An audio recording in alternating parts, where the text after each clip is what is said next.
Sheriff Chip Simmons for hosting us here today for this really important announcement. I also want to thank, I can't name everyone, we got a lot of great people here that are with us. They're going to be a part of what we're announcing today. Sheriff Wayne Ivey from Brevard is here. Carmine Marceno from Lee County. Naco, are you here? Where's Chris? I think they got delayed. Oh, they got delayed. I think Chris Naco and Chad Chronister from West Central Florida counties, they're going to be here. I think they got delayed because of weather. We have our great Attorney General, Ashley Moody, traveling with us. Thank you for all that you've done, and I know you'll be able to talk about some of the stuff you're doing here. We have Okaloosa. Are you here? Where are you at? Oh, hey, thanks, man. Appreciate you coming. We also have Sheriff Bob Johnson from Santa Rosa, Holmes County. Sheriff Tate, where are you here? Where are you at? Okay. Do we have Walton County? Mike Atkinson? Thank you. Appreciate it. We have deputies from Bay County Sheriff's Office, Representative Sheriff Ford, FDLE Commissioner Rick Swearigan, Chris Williams, FDLE Special Agent in Charge, Colonel Spalding, Gene Spalding from Florida Highway Patrol, and then we have Chief John Gorley, North Region Commander, Florida Highway Patrol, and then we've got a bunch of other folks here, Fish and Wildlife, a lot of great people. We also have legislators where you have Salzman, Andrade. Thank you guys for being here. Do we have Mayor? Do we have Broxton? Is Broxton here? No? Okay, well, we appreciate you guys and everything. So I want to thank everyone here for their hard work, particularly over the last year and a half, and particularly in a climate that's not always hospitable around the country, although in Florida, we've made it very clear that we're standing with the people who are in uniform, who are working to keep our streets safe and our communities safe, and we're going to continue to do that. We're here today because we have problems in Florida that are not organic to Florida, that we've been forced to deal with over many years, but particularly over the last 6 months because of the failure of the Biden administration to secure our southern border and indeed to really do anything constructive about what is going on in the southern border. The Biden administration ended effective policies that have been implemented by President Donald Trump to curb illegal immigration across the southern border. They revoked policies designed to secure our border and keep Americans safe. They re-implemented catch and release, and they terminated the Remain in Mexico policy. Those had all those policies, ending catch and release, Remain in Mexico, border security, all that had really, really worked to get a handle on what was going across the southern border. Now, it's like anything anyone's ever seen down there. You have caravans that are making their way and pouring across the border. You absolutely have the cartels that are taking full advantage of what is going on down near our southern border. And so this has an impact nationwide. I mean, for example, in May, we had in Martin County, 82-year-old woman raped by a criminal illegal alien. 82 years old. I mean, how disgusting. This guy had been arrested. ICE was not willing to take him and remove him. And so he ends up committing a dastardly act against an elderly resident in Martin County.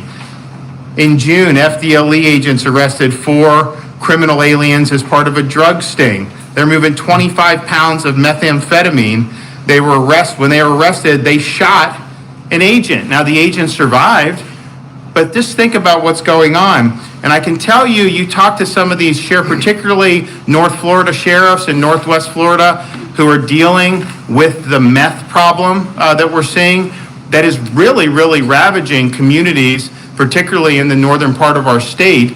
That meth, if you go back 10, 20 years ago, you find these places where they'd be cooking this stuff up locally. That's not what's happening now. It's almost all coming across the southern border. And it's been accelerating for the last 6 months, and it's deepening the problems that we're having in terms of getting a handle on this in our own communities here in the state of Florida. And so we've also had the situation, and the Attorney General has been a part of this, the Biden administration announces that they basically don't honor detainers from ICE anymore. And so if you have somebody that's here illegally convicted of a crime, served time in Florida prison, ICE should take them and remove them. Now ICE is just letting them be released on the street. They are not taking them back. Ashley Moody, and with my support, we sued the Biden administration on that because it's a dereliction of duty to take care that the laws be faithfully executed. We were able to do that. When are we going to know from that case, do you think? We're on appeals, looking good. Okay.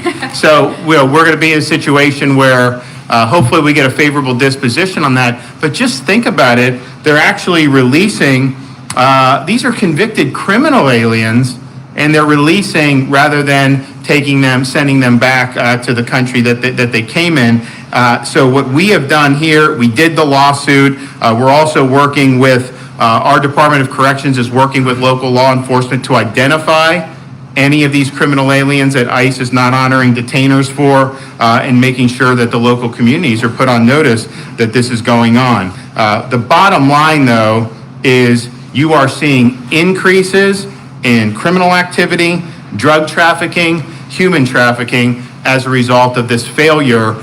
It is both a disaster and an emergency, what is going on, and even the director of the FBI has admitted as such. So why are we talking about this here in Florida? We're 1,000 miles plus from the southern border. Well, I told you that it does affect the state of Florida. It affects our ability to protect our communities from drugs. It obviously increases the possibility that we have recidivism in our community. But specifically, there was a letter that was recently sent by the governors of Texas and Arizona seeking mutual aid, which we do all the time in instances of emergency. These states have sent Florida support when we've responded to emergencies here in our state, and they wanted support so that they could do what the federal government is either unwilling or unable to do: secure the border and protect the people, not just of their states, but of the entire country because of the nationwide impact that has. And so today, we're here to announce that the state of Florida is answering the call. Florida is going to support Texas and Arizona. We believe that securing the southern border is important for our country, but specifically, we believe it'll benefit the people of Florida to be able to get this under control. And so where the federal government has failed, the states are stepping up and doing our best to fill the void. So we already have a number of sheriff's offices and state law enforcement agencies that have committed to sending aid. Florida Highway Patrol, Florida Department of Law Enforcement, Florida Fish and Wildlife, Escambia County, Brevard, Lee, Pasco, Hillsborough, Okaloosa, Santa Rosa, Holmes. All these sheriffs immediately said, absolutely, count us in. And I think that I think it's good for Florida to help get this under control, but I also think it's just something when we have these emergencies and we ask, these states have been willing to send help to Florida, even if they wasn't anything in it for them, just because it was the right thing to do. So we think it's in our interest to do that, but we also think it's the right thing to do. And I want to thank everybody here for being willing to step up. So we are the first state to commit support for this effort in response to the request that was submitted by the governors of Texas and Arizona. And we're proud to lead yet again on issues that matter to Floridians. And so we're able to send our law enforcement support today, partially because in this state, we support our law enforcement and we believe in funding law enforcement. We believe in protecting law enforcement, and we're even going to be distributing $1,000 bonuses to law enforcement very soon. We're tracking that. We're getting all the information. The budget will go into effect on July 1st. We look forward to being able to do that. You look at these places around the country where they've turned their back on law enforcement, and invariably you have steep increases in crime. And you're seeing that in many of these cities across the country where they've turned their back on the police. You see morale low in some of these places. People are quitting the force. I can tell you, people who are demoralized in a lot of those states, some of them just may retire outright, but many of them look to Florida to be able to link up with one of our sheriff's departments or police departments because they know they're going to have support of the state and the vast majority of their local communities. So it's sad that we have to be doing this, because when you deal with stuff, there's things that just will happen, and you got to put out fires. And there's no way an executive, whether it's as a county, a state, or even the federal level, cannot have things happen that you have to respond to. I think the sad thing about the reason why we're here today is because this was a created crisis through bad policies. These were deliberate policies that had taken policies that were in effect prior to January 20th that were working, going in a different direction, and then really doing nothing to respond in an effective way when it's clear after months and months of this that the policy is utterly failing. And so we're happy to step up. We do it, and we wish we didn't have to, but if they ask for our support, Florida's going to be there, and we're going to do all we can to be able to help with really a pressing issue for our country, and I think one that impacts communities all across the continental United States. And so thank you for this. Thanks everyone up here. We're going to hear from the Attorney General, and then we'll hear from the Sheriff, and then we'll do some questions. Go ahead. Thank you, Governor. And thank you for being here today to highlight what I believe is a bold step, again, by our Florida governor to protect Floridians. Make no mistake, when the Biden administration began, it took a wrecking ball to the infrastructure controlling immigration in our southern border. And it left the devastation for the states to deal with no plan, no strategy, no enforcement action in place. And here you have a governor who is saying, we'll step up to protect Floridians. This is what real leadership looks like. Leadership is not sending someone down there to beg people not to come. That is not leadership. Look behind me. This is strategic enforcement action, as all of us in law enforcement knows it to be. When you have chaos versus order, crime versus safety, you develop strategic enforcement actions, and you bring peace and protection to your people. That's what a leader does. I can tell you, just in these short few months that this administration has been in charge, we have seen a 230% increase in fentanyl seizures, enough to kill almost half of the American population. We have seen over a 3,000% increase in sexual offenders being detained at the border. As a mother, as a former prosecutor and judge, that infuriates me and terrifies me. When this administration took office, they canceled Operation Talon, which was an enforcement action to round up and deport those here illegally that were convicted sexual offenders. I begged them not to do that. I was ignored, and they went further. Now they've said, we're not going to deport people here illegally that are serious criminal offenders. We're going to release them into our communities. And so thank goodness I have a supportive governor, and we brought suit. And we look forward to taking that case to court in September on appeal. This is important. The folks testifying in our case says the folks that are released back into our communities, these sheriffs that are told, release those criminal offenders that are in your jails, release them back into your communities, statistically, they will re-offend. And even if you set aside the cost that costs the taxpayers in Florida, think of what that does in devastation, in crime to our families and our communities. So I say thank you not only to our great governor, but to these heroes, the Florida heroes standing behind me. This is true leadership, and I'm proud to support and work alongside them. Thank you so much, Governor, for sending reinforcements. We appreciate it. Great. Okay, we'll do, Sheriff. Thank you, Governor. I don't have prepared remarks, but I want to tell you why we're here, why the sheriffs are here. The sheriffs are here to support a governor that supports us. It's not always the case when you look around the country, but here in Escambia County, we understand that we have to be supported, not just by the community, not just by the state, but we have to be supported by the governor. And Governor, I want to tell you that it matters to the individual men and women that are out there doing the job, that they know that the governor of their state not only says something, but he does it. And every time I've ever heard you talk, you're talking about supporting law enforcement, support law enforcement. And there is no doubt in my mind that that is true, and that's part of your heart. We talked a little bit about methamphetamines and how it's going from the border. We talked a little bit about fentanyl. It's easy to say that, but let me tell you how that hits home here in a place like Escambia County. Not a shooting, not a violent crime that goes by that we investigate that's not involving methamphetamines. We do, not a day goes by at all that we don't go to a call where someone's overdosed on fentanyl.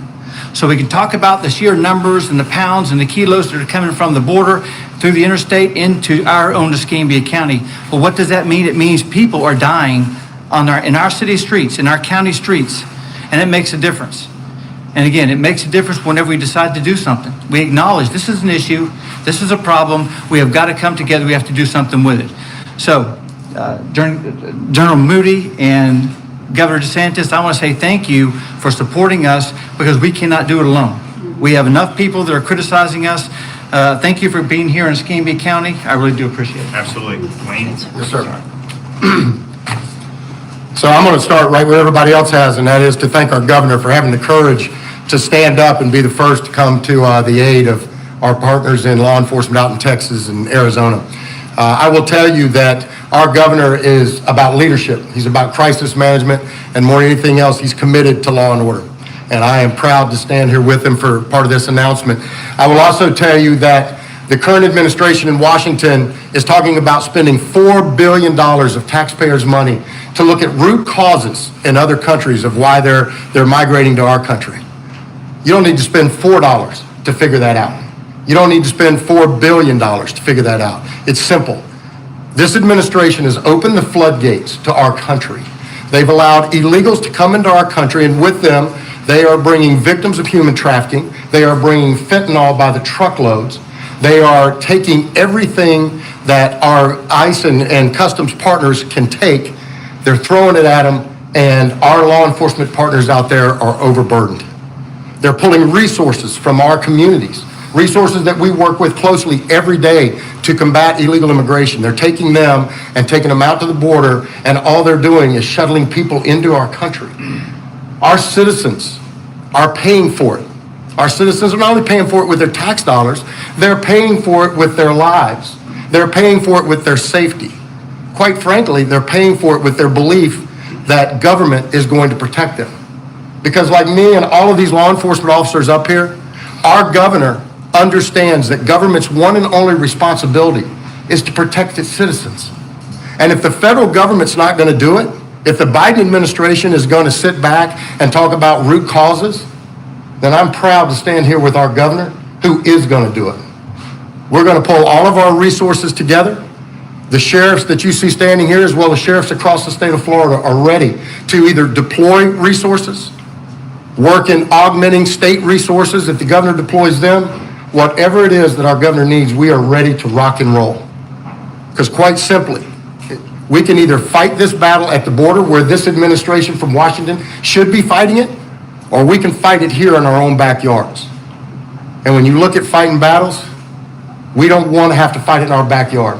So if the federal government's not going to do it, thankfully, our governor is going to do it. And that's what this boils down to. We are all partnering together, collaborative effort, to send resources to our law enforcement partners out in Texas and Arizona to fight the fight that the Biden administration should be fighting for the American citizens. So, Governor, thank you for allowing us to be a part of this, sir. Thank you. Carmine, you want to say? First, I'd like to thank the general and the governor and my fellow sheriffs here from across the state. Law and order are two words that are foreign today, and I will tell you, we have an attorney general that is second to none and a governor that stands for what's right at all costs when this administration turns their back on us. I'm so proud to stand with our law enforcement here in the state of Florida because, like the general said, law and order and safety, safe families, safe children is what we deliver first and foremost every single day. And today, we're not going to take it. So we're here, thankfully, our governor again stands up for what's right at all costs. And Governor, we can't thank you enough because I can tell you in our county, in Lee County, and the counties all over, we could not get our job done without our great governor and our attorney general. So thank you all for being here. Governor, thank you so much. Good. Yeah, absolutely. Thank you. And you have people all across the state. I mean, what is it? How many hundreds of miles is it from Fort Myers to here, would you say? About a 12-hour drive, so Okay. approximately probably 7 miles. Yeah, and then you're probably at 6. 7-hour drive. Okay, so, yeah, no, these are folks, and then obviously, you know, we have some folks that are closer to home here, but you can see this is something that is impacting communities across the country, across Florida, and the Attorney General talked about the alarming increase in these narcotics that are coming across the border, and particularly here in North Florida, this methamphetamine. I mean, this is just crazy how it's just ravaging segments of our society, and it's probably the number one issue in a lot of these, you know, in terms of law enforcement. When they're interacting with people, it's usually not just somebody that's got a good head on their shoulders. It's usually there's some type of substance or drug addiction or involvement that leads them to even be involved in committing criminal offenses. And so this is not making it easier. We're happy to be leading on this. It is really, really frustrating, though, that this was a created crisis. This was a crisis created by going against policies that will be working just because you don't like your predecessor. That is the only reason. And that's why I think all the victims of what's happening, whether it's criminal activity, the people that are being trafficked, the people that are going to end up suffering because of the drugs pouring in, you know, this really did not have to happen. Arizona and Texas need support. We're standing up and we're going to help fight back with them. Take a couple questions. Governor? Yes. Welcome to Pensacola, first of all. You are the first governor to answer the call from those governors in Texas and Arizona. Now, you are going to commit law enforcement to fighting or battling the problem on the border. So here's the specific questions that we want to know. How soon will they be sent? How many? How long will they stay? What agencies? And what will their role be specifically, Governor? So I think some of those remain to be determined because we're going to work in concert with the states to figure out, you know, where would be the most beneficial, where we can make the most impact. They've been requested to go for 16 days across a variety of different functions, and so we anticipate it being in that 2+ week period. How many of them? Again, once we work with the folks in Texas and Arizona, we can get a sense of what would work and what would be effective. There's also supplies they've asked. We're looking to see what they want in terms of like UAVs or some of these other things. So all that is going to be worked out. We think this is something that they need on an emergency basis for a matter of weeks. That's what we're anticipating, and obviously, as we have finite numbers and those get cemented, you know, we'll be, I know the sheriffs are going to be talking about in their community how many people from Lee are going or whatnot, and so, but I do think it'll be meaningful. They have day jobs, they got to worry about that, they can't just do, but it's the type of thing where we've sent people to California when they've had wildfires, we've sent people to Louisiana for hurricanes, states have sent people to help us in the past. And so there's certain disaster emergency situations where we just tend to step up and help one another, and so that's what we're doing here. Yes, sir. Will it only be law enforcement, or was there any consideration of using National Guard or any other forces to go there and help? So as of now, it's just our law enforcement agencies. So FDLE, Highway Patrol, Fish and Wildlife, and then the sheriff's departments. Although this is just a recent request, we went out and said who's interested in helping. They immediately, their hands went up. I bet you there's probably more agencies throughout Florida, police departments and sheriff's departments who probably are going to want to get involved and help out as well. Yes, ma'am. So obviously, these are our local sheriff's deputies or local law enforcement paid for with our local taxpayer money, and they're going to be sent to other communities. I know in Escambia County, gun violence is an issue. You've been talking all this time about how, meth is an issue here. Is there at all any worry about sending the local law enforcement away to deal with another community's problems? Well, I think what we've made the point of, Ashley made it, I made it, is that meth is coming from the southern border. I mean, let's just be honest. If that border was under control, we would have less meth pouring into Florida communities, and particularly in the northern part of the state. So we believe it's in our interest that this be gotten under control. We think if we are able to help bring it under control, that will benefit Floridians. And so first and foremost, it is in our interest, given how much, I mean, I don't know what the sheriff's, but it's 95% of the meth is coming from across the southern border at this point, and it's a huge problem. So that alone is enough. Then when you have somebody who, because they've stopped interior enforcement, you have an 82-year-old woman, in Martin County, guess what? You're going to see more of that stuff happen unless this gets under control. So it absolutely helps the safeties of our communities here. Now, we do things to help out even when it's not directly related, but in this situation, it is directly related. I think it's the right thing to do. I think they would have our back, and when we have disasters, so it's only appropriate we have theirs. But fortunately, this is an example of it really serving a core state interest, just given how we've already, I mean, I don't even know how many, we're over 1,000 miles. We're the closest here. We came here because it's the closest we can get to the southern border and still be in the state of Florida. And yet we're still very far away from it, yet the impacts are absolutely felt in communities all across our country, including the state of Florida. Have any additional sheriff's departments committed besides the ones that are here today? So these have committed. It was an initial call. They responded very quickly. We do think that you'll end up having more that do, and obviously we'll let people know when that happens. Yes, sir. Wanted to thank you for keeping the toll lifted on Garcon Point Bridge because of the state of the conditions here. Are you interested in acquiring that bridge for the state? Has there been any progress on moving towards that? We are discussing ways with my DOT to make a beneficial impact for the people here. If you look, I mean, the toll is it's like $5 toll now. I mean, it's crazy. And so you have people going back and forth. So we're trying to figure out, it's obviously had a lot of problems.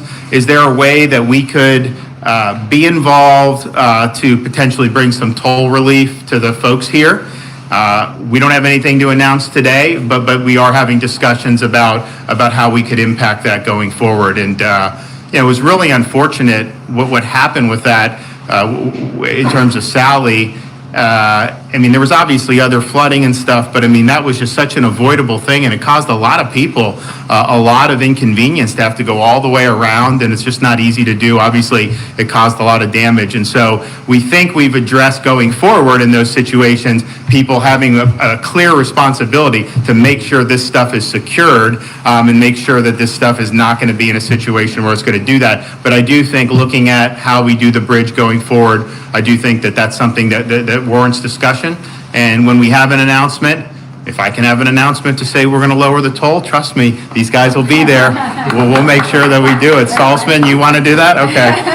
So we'll go from there. Okay. Anyone else that didn't get a chance to ask a question? Governor, I have one more, if you don't mind. Sure. Now, we talk about the high number of overdoses in this area. As a matter of fact, the District 1 medical examiner talked about that last month when she said there was an astronomical amount of overdoses in this area. We're talking meth, drugs that are laced with fentanyl.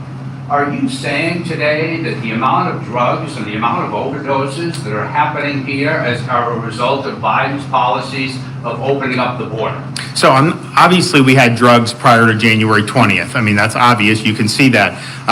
We saw overdoses increase in 2020, largely because I think of the fallout from COVID, people feeling isolated, just how people's lives change. Even though Florida, we were the freest state, you couldn't escape that. So it's a problem. It's not like this is the only thing that's creating the problem. But I can tell you, I met in my office just a couple weeks ago with a bunch of the rural North Florida sheriffs. They had like 5 issues, and it was number 1, 2, 3, 4, 5 were meth. That's what's happening. And they say it's all coming across the southern border at this point. Obviously, we didn't have 0 coming across prior to January 20th. I think we understand that. It's a constant issue. But the increase that you're seeing absolutely is going to mean more of the meth in our communities, and it is going to exacerbate the underlying problems. And so if we can push back on that we could get back to where we were prior to January 20th, it doesn't mean you don't have to deal with it. You will absolutely still have to deal with it. And as the Attorney General said, I mean, the fentanyl that's coming in, there's a lot of fentanyl on the, I mean, they've already brought in enough to do so much damage. We're going to continue having to deal with that. Fentanyl overdoses were up sharply all across the country over the last year. Very, very potent and powerful and nasty stuff, and it's really destroyed and taken a lot of people's lives. So this is not, you could secure that border tomorrow. It does not mean that you would not have to deal with what we're having to deal with drug abuse. But if you see it flooding in like this, and you know that's the number one source, I think it'd be foolish for us not to do all that we can to try to fight back on behalf of the people of Florida. And that's what we're doing today. So we'll have more information about the contours of the mutual assistance, but you see all these folks here stepping up. I'm sure in each one of these sheriff's departments, they have deputies that are chomping at the bit to be able to go help, because yeah, you watch, and obviously they do a lot in their communities, but you see these images on the news, it just seems like everything's out of control. That's not how a sovereign country behaves. A sovereign country is able to secure its borders, and I think that there's a lot of folks who are like, man, I wish I could do something to help. Well, they have an opportunity to do it. I think you're going to see a lot of hands go up saying, hey, send me, I want to be helpful. So when we have all the contours of everything, we'll obviously let everybody know, but we're in the game here, we're answering the call, and I think some other states are going to follow our lead at this point. So thanks, everybody. Did you guys catch that statement right there at the end? That's not how a sovereign country behaves. A sovereign country secures its borders. Is the Biden administration securing our borders? No. Is the governor of Florida securing ours? Yes. So de facto, the new Free Republic of Florida was just announced. We have the ability not only to secure our own, we're taking the fight out of the neighborhoods of Florida and heading for Texas and Arizona with our surplus law enforcement to secure the borders of the new Free Republic of Florida. That is not meaning how the DC Biden administration is behaving. A sovereign country behaves. No sovereignty. Sovereign means you control your borders. Even the King of England knew that he had to fight for his colonies. Now he lost, but at least he fought for them. He understood the concept of sovereignty. There's one state in the Union right now that understands the concept of sovereignty to the extent that it has the ability to extend the fight where it needs to be extended to. Texas and Arizona. All y'all in Texas, we're glad we can help, but it's time for you to get off your ass.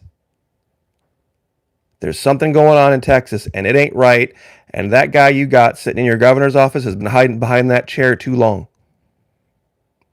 And those of us here in Florida say that with all good respect and brotherly love. He needs to go, and you need to get somebody there that'll do something, who knows how to do something. His intent is just that. It's only intent. The road to hell is paved with good intentions, period. So, we will help. We will do what we need to do, but understand it is in Florida's best interest to send people to Texas, to Arizona. And I know you're aware, but sooner rather than later. If California can recall its governor, can you not? It's just a thought. It's just a thought, because things are about to get hot in this country. They're about to get real serious, real fast. Eventually, someone in DC is going to stand up and say, wait a minute. Can we allow Florida to do this? And Florida's going to say, try to stop us. Try to stop us. We don't want to fight, but if you bring us one, we'll win. And this has to be, what, the 12th, 13th, 15th press conference that we've done with the governor talking about holding China accountable, holding Silicon Valley accountable, protecting our borders, supporting our law enforcement, literally exactly the opposite of everything that's going on in D.C. we are doing. We're not just resisting D.C., we're actively doing the opposite. Whether it was COVID, whatever restriction it was, whatever the CDC, we're not only suing the CDC, now we're suing the federal government and immigration, ICE, over their detainers. And trust me, a lot of those guys, when they get released in these communities, they're going to wish that they had been detained by ICE when the Florida militia gets hold of them.